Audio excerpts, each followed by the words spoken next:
Hello friends, welcome to my YouTube channel success competitive quiz पर आप सभी का स्वागत है। तो आज का वीडियो जो है बहुत ही इम्पोर्टेंट वीडियो है और ये आज का जो वीडियो बनाने का मकसद जो है वो आपका सिमुलतला आवासीय विद्यालय क्लास 6 के लिए ही है। आपको पता होगा कि 20 अक्टूबर को इसका प्रीलिम्स का एग्ज़ाम होने वाला है। तो उम्मीद है कि आप लोगों ने ऑलरेडी अपना एडमिट कार्ड निकाल लिया है। ठीक है, तो आज का जो वीडियो जो आपका है वो हिंदी व्याकरण से संबंधित है। ठीक है, हिंदी व्याकरण और वो टॉपिक का नाम है विशेषण। विशेषण से बहुत सारा क्वेश्चंस पूछा जाता है, तो इसको ध्यान से देखिएगा। इसमें आपको ट्रिक भी बताया जाएगा, पहचानने का नियम बताया जाएगा कि कौन सा विशेषण होगा। आज आज के डेट में मेरा 3 वीडियो और आने वाला है, तो तीनों वीडियो ज़रूर देखिएगा। तीनों वीडियो बहुत मेन मेन वीडियो है। इसके बाद विशेषण है, उसके बाद सर्वनाम का है, फिर एक इंग्लिश ग्रामर से भी एक वीडियो आएगा। ठीक है, तो उसे भी ज़रूर देखिएगा। ठीक है, लास्ट में फिर मैं बताऊँगा कि आपको कैसे तैयारी करना है। ठीक है, तो हम लोग वीडियो स्टार्ट करते हैं। तो यहाँ पर ध्यान दीजिएगा, ये आपका विशेषण का टॉपिक खुल चुका है। तो ध्यान दीजिएगा, परिभाषा पहले हम लोग समझ लेते हैं, उसके बाद हम लोग ट्रिक पर आगे बढ़ेंगे। ठीक है, पहचानने के नियम पर आगे बढ़ेंगे। पहले आप ये समझ लीजिए, इसके बारे में कहा जाता है कि संज्ञा या सर्वनाम की विशेषता बतलाने वाले शब्द को विशेषण कहते हैं। तो संज्ञा कहने का मतलब कोई नाम हो गया, और सर्वनाम कहने का मतलब जो संज्ञा के बदले में आता है। ठीक है, जैसे कि वह है, यह है। ठीक है, तो ये सारा क्या हो जाएगा, सर्वनाम हो जाएगा। तो इन सभी शब्दों के बदले में जो आता है, मतलब उसकी विशेषता जो बतलाता है, वही क्या कहलाता है, विशेषण कहलाएगा। ठीक है, देखिए यहाँ पर क्या लिखा हुआ है, जो शब्द विशेषता बताते हैं उन्हें विशेषण कहा जाता है। जो जिसके बारे में बताएगा, ठीक है, तो वो विशेषण कहलाएगा। लेकिन और जिसकी विशेषता बतलाई जाए तो उसे हम विशेष्य कहते हैं। ये बहुत बार एग्जाम में पूछा जाता है। ठीक है, मतलब जो शब्द विशेषता बताते हैं वो विशेषण कहलाते हैं, और जिसकी विशेषता बतलाई जाए तो वो विशेष्य कहलाते हैं। जैसे यहाँ पर समझिएगा, यहाँ पर बहुत सारा एग्जाम में पूछ देता है कि कौन विशेषण है और कौन विशेष्य है। तो यहाँ से ध्यान से पहले समझिएगा, यहाँ पर क्या लिखा हो, मोटा लड़का हंस पड़ा। ठीक है, तो यहाँ पर जो मोटा जो है वो विशेषण है, और बाकी जो जिसके बारे में विशेषता बतलाया जा रहा है तो वो विशेष्य होता है। तो इसको ध्यान में रखिएगा। ठीक है, ऐसे ज़्यादातर जो नाम जो आता है वो विशेष्य का ही रूप होता है। तो यहाँ पर लड़का का विशेषता बतलाया जा रहा है, तो लड़का क्या हो जाएगा, विशेष्य।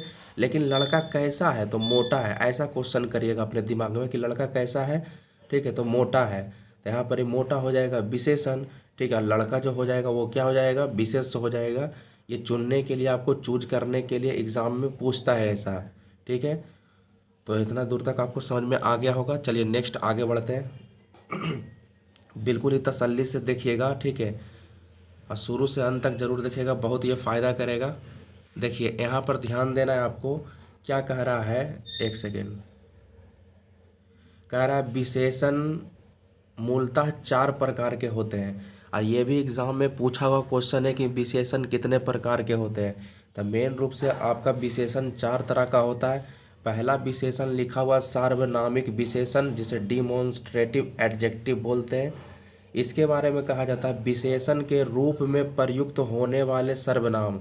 मतलब ये एक प्रकार का सर्वनाम ही होता है, लेकिन किसके रूप में प्रयुक्त होता है, विशेषण के रूप में अगर वो प्रयुक्त होगा तो उसे हम लोग बोलेंगे सार्वनामिक विशेषण कहा जाता है।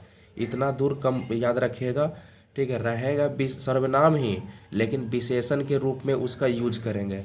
अब आगे कहा जाता है कि ये सर्वनामिक विशेषण के 2 उपभेद भी होते हैं, इसे भी आप लोग समझ लीजिए। कह रहा पहला है मौलिक सार्वनामिक विशेषण। तो ये मौलिक सार्वनामिक विशेषण क्या है, जो सर्वनाम बिना रूपांतरण के मौलिक रूप में संज्ञा के पहले आकर उसकी विशेषता बतलाते हैं।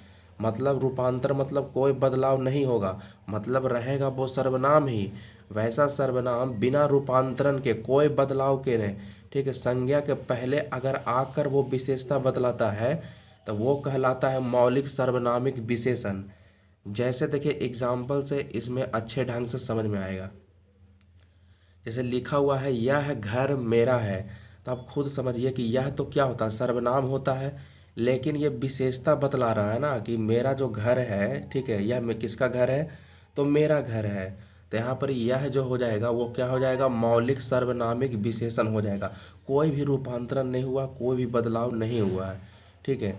वह किताब फटी है, यहाँ पर वह जो हो जाएगा वो क्या हो जाएगा, मौलिक सर्वनामिक विशेषण हो जाएगा, ठीक है। मतलब ये एक प्रकार का सर्वनाम है, लेकिन जो सर्वनाम है वो कैसा विशेषण का रूप ले लेगा, ठीक है। तो यहाँ पर वह जो है वो मौलिक सर्वनामिक विशेषण है। कोई आदमी रो रहा है तो कोई क्या हो जाएगा, मौलिक सर्वनामिक विशेषण, ठीक है। चलिए नेक्स्ट आगे बढ़ते हैं। देखिए यौगिक सर्वनामिक विशेषण क्या है, जो सर्वनाम रूपांतरित होकर, मतलब इसमें बदलाव होगा, शब्दों की विशेषता बतलाता है। मतलब ये बदल कर शब्दों की विशेषता बतलाएगा तो उन्हें यौगिक सर्वनामिक विशेषण कहा जाता है। जैसे देखिए लिखा हुआ ऐसा आदमी नहीं देखा, ठीक है। तो यहाँ पर ऐसा जो है वो यौगिक सर्वनामिक विशेषण होगा, क्योंकि इसका रूप जो है, इस सर्वनाम का रूप बदल चुका है। हम लोग अभी यह पढ़ रहे थे, वह पढ़ रहे थे, लेकिन अब वो नहीं है, अब ये चेंज हो गया है, यह का ऐसा हो गया है, ठीक है। तो ऐसा आदमी नहीं देखा, कैसा घर चाहिए, ठीक है। जैसा देश वैसा भेष, तो ये कौन सा हो जाएगा, तो ये जो हो जाएगा जैसा जो है इसमें यौगिक सर्वनामिक विशेषण है, इसे याद रखिएगा, ठीक है। तो इतना दूर कंप्लीट हो गया है। अब हम लोग सेकेंड नंबर अब आगे बढ़ते हैं, ठीक है। अब लोग हम मेन टॉपिक पर ही आते हैं। देखिए यहाँ सब ध्यान दीजिएगा, गुणवाचक विशेषण क्या होता है, तो ये तो नाम ही से पता लग रहा है, एडजेक्टिव ऑफ क्वालिटी, जो शब्द संज्ञा सर्वनाम गुण धर्म स्वभाव का बोध करवाते हैं उन्हें गुणवाचक विशेषण गुणवाचक सर्वनाम कहते हैं। यहाँ पर देखिए विशेषण लिखना चाहिए, कह रहा है कि गुणवाचक विशेषण अनेक प्रकार के होते हैं, ठीक है। तो यहाँ पर थोड़ा सा मिसप्रिंट हो गया, टाइपिंग मिस्टेक होगा, ठीक है। गुणवाचक विशेषण लिखाएगा वहाँ पर। तो देखिए यहाँ पर गुणवाचक विशेषण मतलब किसी के बारे में, गुण के बारे में बताएगा। जैसे देखिए काल बोधक में नया, पुराना, ताज़ा, मौसमी, प्राचीन, ये सब है गुणवाचक ही विशेषण है, लेकिन कैसा है, काल बोधक, काल मतलब समय, ठीक है। तो नया, पुराना, ताज़ा, मौसमी, प्राचीन जब भी आ जाएगा तो आपको समझ लेना है कि वो कौन सा विशेषण है, गुणवाचक विशेषण है। लेकिन गुणवाचक में भी कौन, तो ये काल बोधक है। तो इस तरह से भी क्वेश्चन पूछ सकता है। आगे रंग बोधक, तो लाल, पीला, काला, नीला, बैंगनी, हरा, ये गुणवाचक विशेषण बहुत बार क्वेश्चन पूछा गया है। दशा बोधक में कौन हो जाएगा, तो मोटा, पतला, युवा, वृद्ध, गीला, सूखा, तो ये भी एक तरह का गुणवाचक विशेषण ही है। देखिए यहाँ पर ध्यान दीजिएगा, गुण बोधक में आ जाएगा अच्छा, भला, बुरा, कपटी, झूठा, सच्चा, पापी, न्यायी, सीधा, सरल, तो यह भी एक प्रकार का गुणवाचक विशेषण ही है। आगे आकार बोधक, तो गोल, चौकोर, तिकोना, लंबा, चौड़ा, नुकीला, सुडौल, पतला, मोटा, ठीक है। तो इस नियम को थोड़ा सा याद रखिएगा, ठीक है। ये सारा कुछ चला जाएगा गुणवाचक में। चलिए नेक्स्ट, अब अगला विशेषण हम लोग आते हैं संख्यावाचक, ठीक है, जो कि काफ़ी महत्वपूर्ण है संख्यावाचक। देखिए क्या कह रहा है, एडजेक्टिव ऑफ नंबर, जो शब्द संज्ञा या सर्वनाम के संख्या का बोध, मतलब नंबर के बारे में बताएगा तो उसे संख्यावाची विशेषण कहते हैं। यह दो प्रकार के होते हैं, यहीं पर ध्यान दीजिएगा। इससे पता है क्वेश्चन पूछा गया था, मतलब क्वेश्चन ये पूछा गया था कि निश्चित संख्यावाचक विशेषण है कि अनिश्चित संख्यावाचक विशेषण है। इससे पहले ध्यान से आप लोग समझ लीजिए। पहले कह रहा निश्चित संख्यावाचक में कह रहा है इससे निश्चित संख्या का बोध होता है, ठीक है, मतलब फिक्स रहेगा। जैसे 10 लड़के, तो 10 इसमें क्या है, निश्चित है। 20 आदमी निश्चित है। 50 रुपये निश्चित है, ठीक है। आगे कह रहा है निश्चित संख्यावाचक विशेषणों को प्रयोग के अनुसार निम्न भेदों में विभक्त किया गया है। अब निश्चित संख्या विशेषण का भी कुछ भेद है, तो उसे भी देख लीजिए।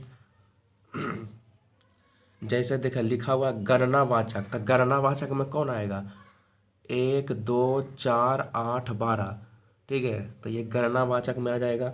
उसके बाद है क्रमवाचक, तो पहला, 10वां, 100वां, चौथा, तो इस तरह से ये क्रमवाचक हो जाएगा। उसके बाद है आवृत्तिवाचक, तिगुना, चौगुना, 100 गुना, तो ये आवृत्तिवाचक हो जाएगा।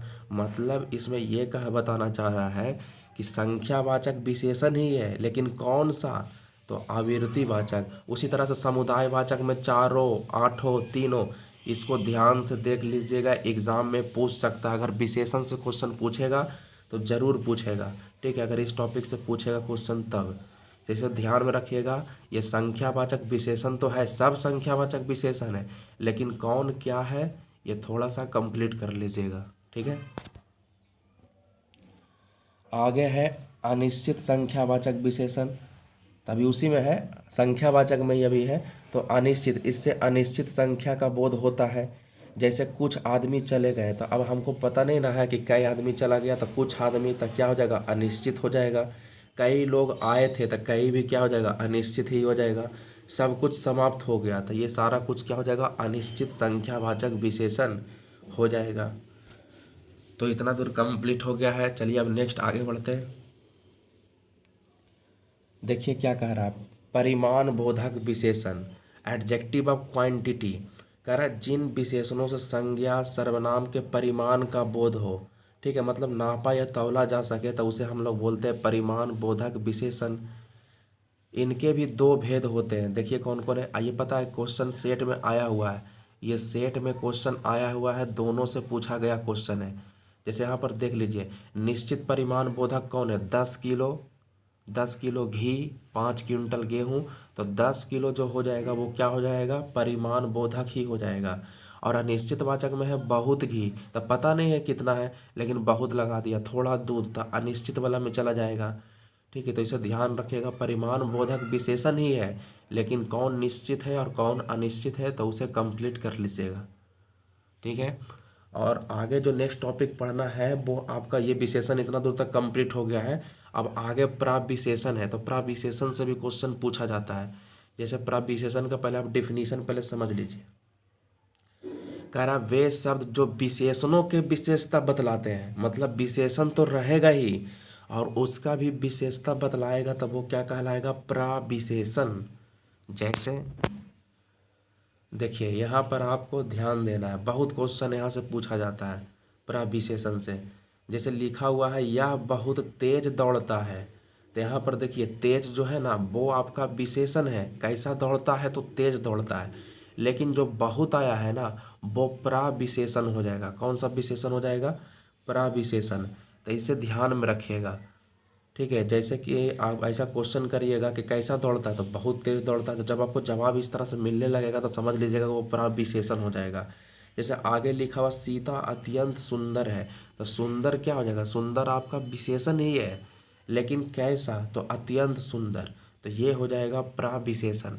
यहाँ से क्वेश्चन बहुत मस्ट है, पूछा जाता है प्राविशेषण से क्वेश्चन। अगर आपने सेट भी लगाया होगा तो वहाँ से भी काफ़ी क्वेश्चन प्राविशेषण से पूछा जाता है, ठीक है।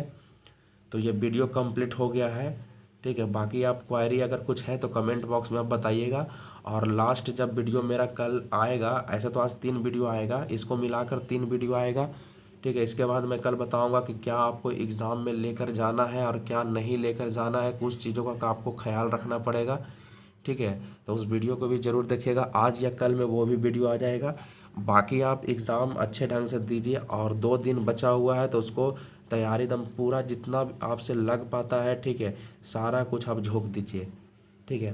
तो अब एग्ज़ाम में 2 दिन ही समय बचा, लेकिन मैं एक चीज़ आपको और बता देना चाहता हूँ, अगर बेहतर नंबर लाना चाहते हो तो इसमें आपको प्रीवियस ज़रूर दम रट लीजिएगा। प्रीवियस ईयर का क्वेश्चन दम रटना है तो रटना है, ठीक है, दम रट लीजिएगा प्रीवियस ईयर का। तो हमारे चैनल पर प्ले लिस्ट में जाइएगा, वहाँ पर 2017 से लेकर 2021 तक सारा प्रीवियस का सॉल्यूशन करा दिया गया है, तो आप जाकर वहाँ से देख सकते हो, ठीक है। बाकी इसके अलावा हमारे चैनल पर आपको प्रैक्टिस सेट भी दिया गया है, हर एक सब्जेक्ट का प्रैक्टिस सेट भी उपलब्ध है, खाली थोड़ा मैथ को छोड़कर। लेकिन मैथ में एक मैं 59 मिनट का वीडियो बनाया हूँ, तो उसमें आपको बहुत सारे ट्रिक्स के बारे में बताया गया है, तो उसे भी आप देख लीजिएगा। 59 मिनट का वीडियो होगा मैथ का, ठीक है, तो उसे देख लीजिएगा, वहाँ से भी बहुत सारा आपका क्लियर हो जाएगा, ठीक है। बाकी कमेंट बॉक्स में बताइएगा और कुछ ऐसा क्वायरी वगैरह है तो, ठीक है। तो हम लोग वीडियो यहीं तक रहने देते हैं, तब तक के लिए जय हिंद, जय भारत।